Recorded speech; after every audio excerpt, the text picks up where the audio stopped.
역사란 무엇인가? 역사는 역사에 대해서 한번 내용을 정리를 한번 해봤는데요.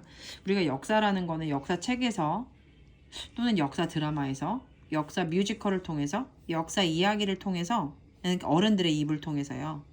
역사 이야기를 많이 들어왔어요. 그럼 역사가 무엇입니까? 라고 책에서는 인류가 어떻게 살아왔는가에 대한 이야기래요. 역사라는 건 인류가라는 건 사람이라고 말할 수 있겠죠. 사람이 어떻게 살았는가, 지금까지 어떻게 살아왔지? 이걸 역사라고 하고요. 또한 역사라는 것은 또 과거에 실제 있었던 일이에요. 진짜 있었던 일이잖아요. 그쵸? 그리고 또 인류가 우리의 조상들이 남긴 물질 문명, 그리고 정신적 유산이라는 거죠. 이런 것들을 우리가 뭐라고 한다? 또 역사라고 합니다. 역은 흘러갈 역, 사는 기록하는 일 혹은 기록하는 사람. 그래서 흘러가는 일을 기록하는 것이다. 자, 그럼 역사라는 것은 인류가 어떻게 살아왔는가를 알고 인류가 어떻게 살았는지 실제적인 있었던 일들을 말하며 인류가 남긴 물질 문명과 정신적 유산, 그리고 흘러간 일들을 기록하는 것이다 라고 얘기할 수 있어요. 선생님, 그런데요, 역사라는 건 사실로서의 역사와 기록으로서의 역사로 나눠진다는 겁니다. 한번 잘 생각해 보세요. 사실이라는 거는 진짜 있었던 거예요. 하늘은 파랗다.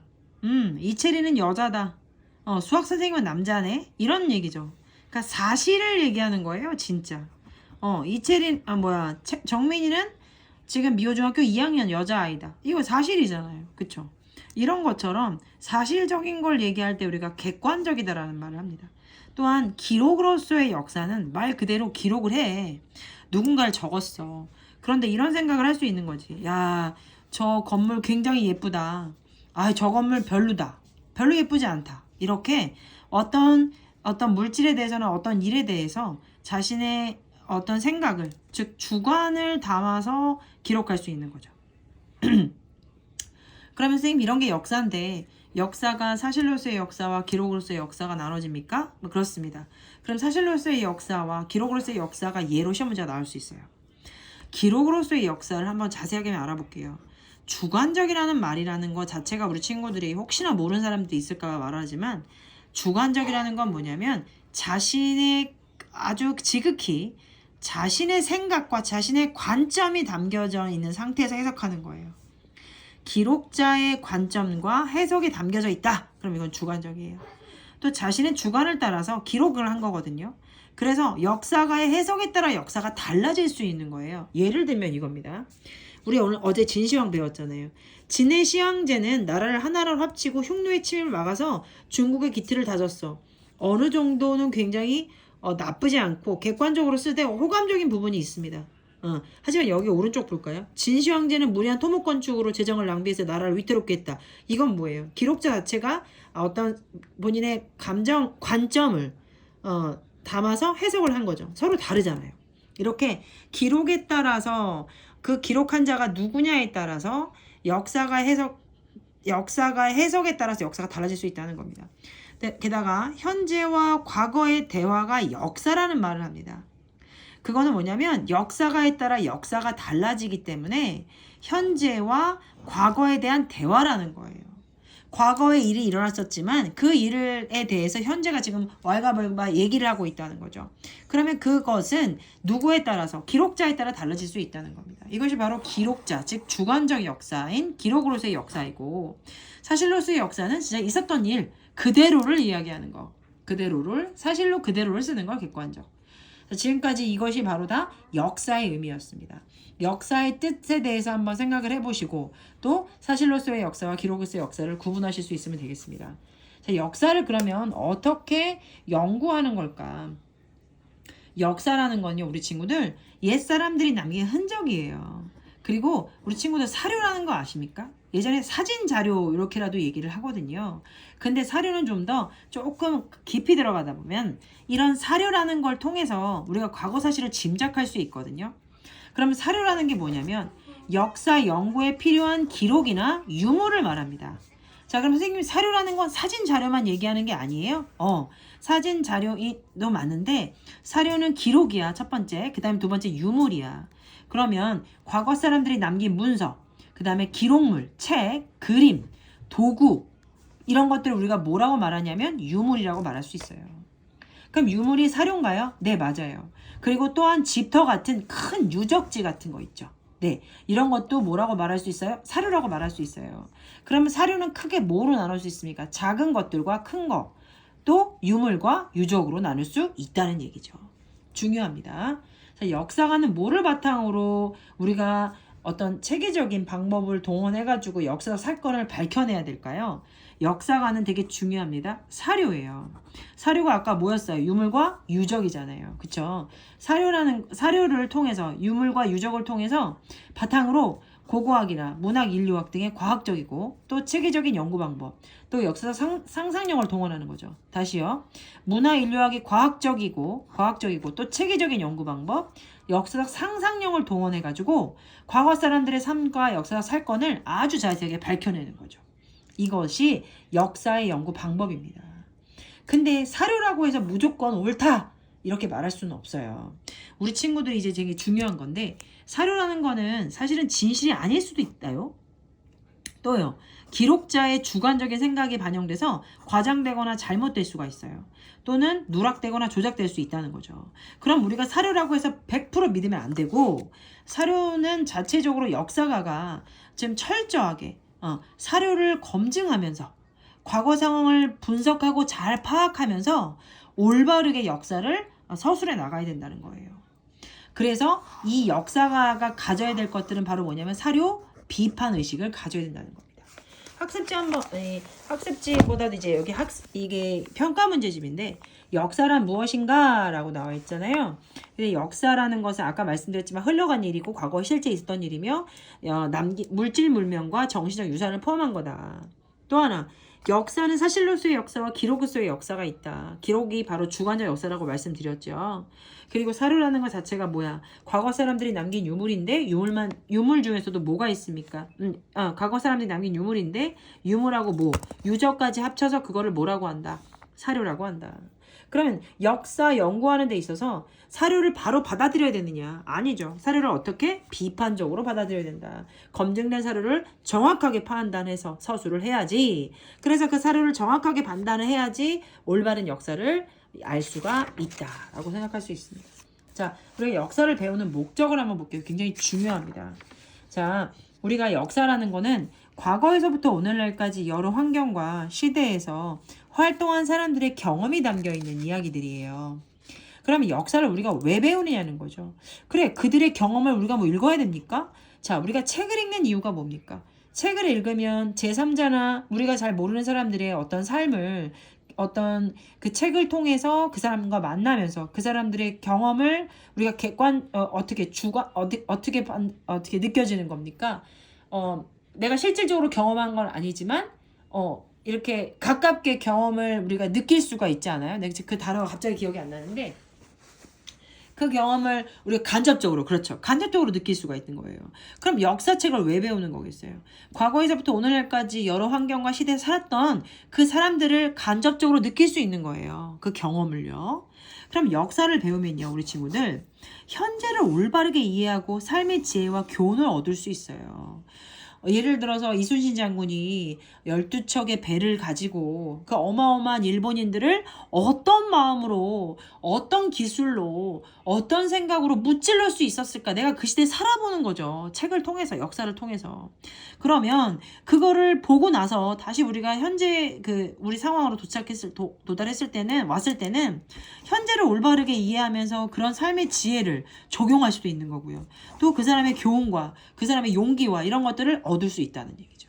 역사적 인물들을 한번 보시게 되면 그 사람들의 업적 중에서 굉장히 부끄러운 일들을 했던 사람들이 있을 수 있어요. 우리나라 중에서. 그러면 그 사람들을 보면서 우리가 과거에 대한 이 사람들에 대해서 반성을 할 수 있고, 야, 저렇게 살면 안 되겠구나. 저렇게 하면 안 되겠구나. 저런 일이 있을 수도 있겠구나. 라고 하면서 반성하고, 그리고 그것에 대해서 더 나은 미래를 우리가 계획할 수 있다는 얘기죠. 세 번째, 역사 자료를 우리가 아까 역사 자료도 아까 사료집도 있었죠. 유물과 유적. 근데 그 역사 자료를 논리적이고 체계적으로 탐구를 할 수 있으셔야 됩니다. 우리가 뭐 그렇게까지 할 수 있지는 않겠지만 역사 서술가들은 하셔야겠죠. 논리적으로 또 체계적으로 탐구하면서 역사 사건의 인과관계가 뭐예요? 원인과 결과잖아요.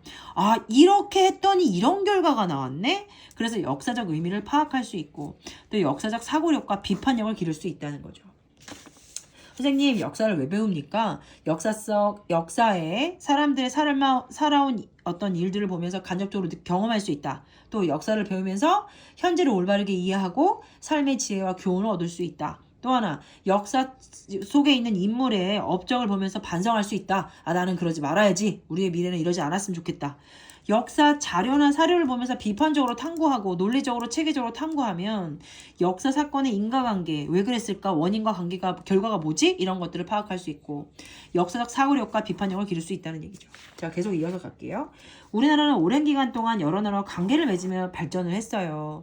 우리나라 같은 경우는 중국에서부터 많은 영향을 많이 받았고 또 그러면서 우리의 그런 영향적인 것들을 일본한테 많이 전해줬고 우리의 불교 같은 것도 중국을 통해서 들어왔고 네, 우리는 세계의 역사를 배우면서 우리의 현재를 올바르게 이해할 수가 있어요. 아, 우리가 이런 나라가 됐구나. 이랬기 때문에 세계 속에 우리의 위상, 위치죠.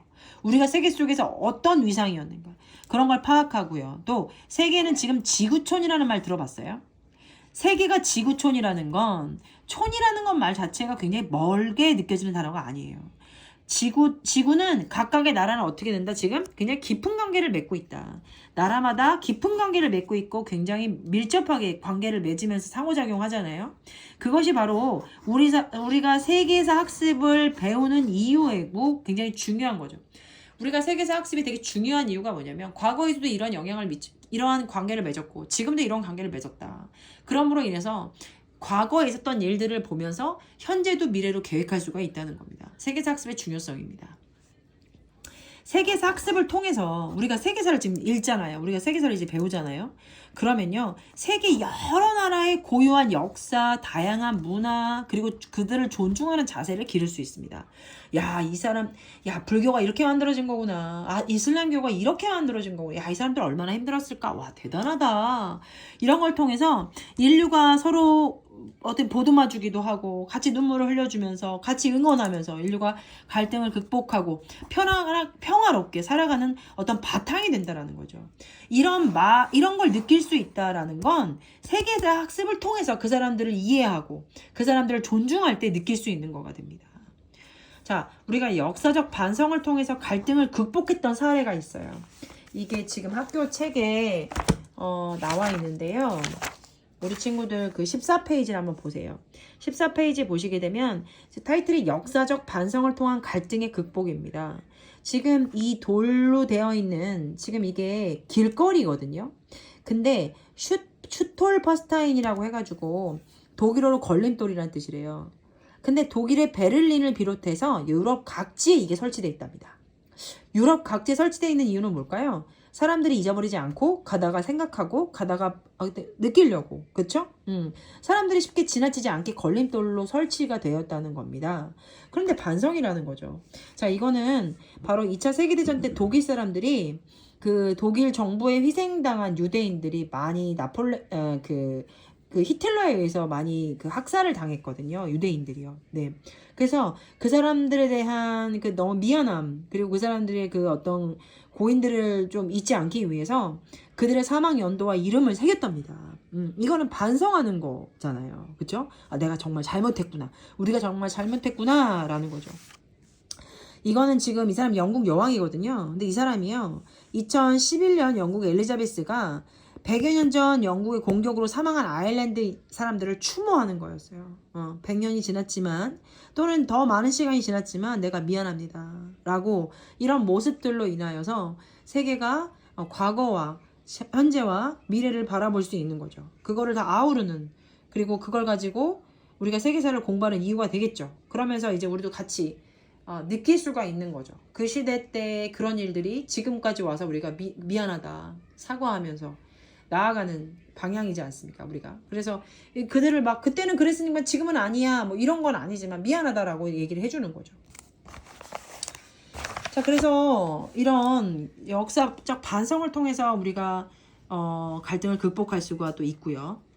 역사를 공부하는 이유를 여기 책에 이렇게 선인들이 얘기한 것 같아요. 이 사람들이, 과거 사람들이. 역사가 어떤 거냐?